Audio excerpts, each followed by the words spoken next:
আমরা রোমা পুলিশ ক্যাম্পের answer camp বলে আসছিলাম এর আগে। আসলে আনসার ক্যাম্পটা পুলিশ ক্যাম্পের এখানে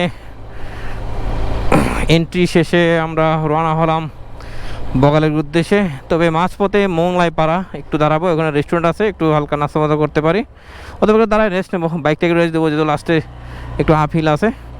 হ্যাঁ, সেই জন্য একটু রেস্ট দিয়ে তারপর ইনশাল্লাহ উঠে যাব আমার মোংলাই পাড়াতে। আমাদের গাইড নিলাম আজকে জৌ সাংলিয়ান। ভালো মনের মানুষ মনে হচ্ছে এখন পর্যন্ত, তো গাইডরা ভালোই হয় সাধারণত, কারণ ওদের ব্যবহারের কারণে আমরা আকৃষ্ট হই ওদের প্রতি, ওই এলাকার প্রতি। কারণ আমাদের দ্বারা ওদের অনেক ইনকামের রাস্তা আছে, যদিও ওদের পার্সোনাল ইনকামের ব্যবস্থা থাকে, তারপর পর্যটক আসলে ওদের আলাদা একটা ইনকাম হয়, সব কিছু কেনা বেচা বাড়ে, ওদের কর্মসংস্থান বাড়ে গাইড হিসেবে, সব কিছুই। এখন যেটা বললো, ওরা আসলে প্রিপেয়ার ছিল না, ওরা মনে করছিল হয়তো করোনা খুলবে না, ওরা সবাই প্রিপেয়ার ছিল না। এই এলাকার মানুষ হয়তো আস্তে আস্তে প্রিপেয়ার হয়ে যাবে, কেউ কোনো হঠাৎ করে খুলে দিয়েছে, কারণ ওদের ব্যবসা তো আসলে পর্যটন গিয়ে ঘিরে অনেক ব্যবসা আছে যেগুলো আসলে চাঙ্গা করতে হয়। তো সেই জন্য ওরা ওদের গাইডের যে মেইন যে লোক গাইড দিয়ে থাকে, ওই লোক বললো আসলে আমরা প্রিপেয়ার ছিলাম না, হঠাৎ খুলে দিবে, আমরা কল্পনা করি না তাড়াতাড়ি খুলে দিবে, যা খুলে দিতে আমরা আসলে পুরোপুরি প্রিপেয়ার হতে পারি নাই। এই জন্য আপনার সামনের দিকে আরও ভালো সেবা দেওয়ার চেষ্টা করবে, তাই বলবো আর কি। কারণ প্রচুর পর্যটক আসছে, ওরা আসলে হিমশিম খেয়ে যাচ্ছে গাইড দিতে, এত গাইড দিতে পারতেছে না অনেক সময়, কারণ সবাই তো ওই গাইড হিসেবে গাইডের রেজিস্ট্রেশন করা আছে, কিন্তু সবাই তো গাইড হিসেবে যায় না, ওদের পার্সোনাল কাজ থাকে, অনেক কিছু থাকে। তখন দেখা গেছে আমি আসলাম, গাইড নেই, তখন ওদের একটা প্যারা, হয়তো তাদের গাইড খুঁজে দেন, আমাদের গাইড খুঁজে এনে দিছে, একজনকে দিছিল, পরে ও যাবে না, ওর কি কাজ পড়ে গেছে, পরে আরেকজনকে দিল।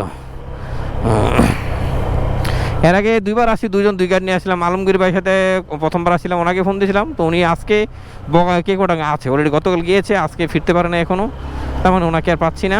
তারপর প্রিন্স নামে একটা ছেলে ছিল, ও নাই, ও গাইড হিসেবে ওই জায়গায় আছে, ও চলে গেছে ওই জায়গায়।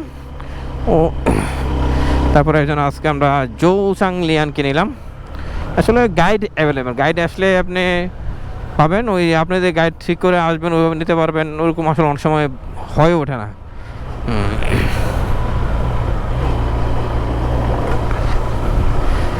দেখুন পাহাড়ের খাসগুলো ওই পাশে, ও হ্যাঁ, দিয়ে কলা গাছ দেখা যায় না হঠাৎ করে। এখন ইদানিং পাহাড়ে প্রচুর কলা চাষ হচ্ছে, আম চাষ হচ্ছে। হ্যাঁ, এটা একটা ভালো রকমের, অনেকে পাহাড় লিজ নিয়ে সেখানে বাগান বানায়, আমের বাগান, কলা বাগান তৈরি করে। যদিও বেশিরভাগই ব্যবসায়ী বাইরের, তারা এখানে স্থানীয় লোক দিয়ে পরিচালনা করে, যার কারণে উৎপাদন অনেক বেড়ে গেছে। আমরা একবার বর্ষাকালে আমের সিজন আসছিলাম, রাস্তাঘাটে আম পড়ে থাকে, আম খাওয়ার লোক নেই, এত আম পাহাড়ে হয় কল্পনার বাইরে। কিন্তু ওই আম নিয়ে যে ঢাকা শহরে অথবা অন্য জায়গায় সাপ্লাই দেবে, এই লোক তখন পাওয়া যাচ্ছিল না।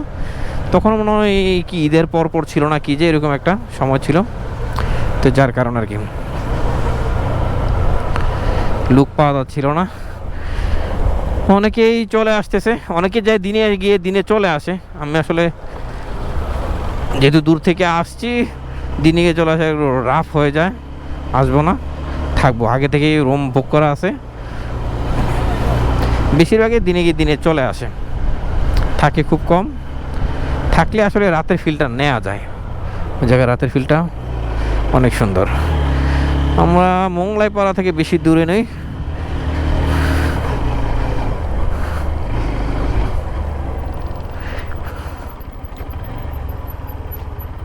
ওরা কোথায় আসে না কোনো। হুম হুম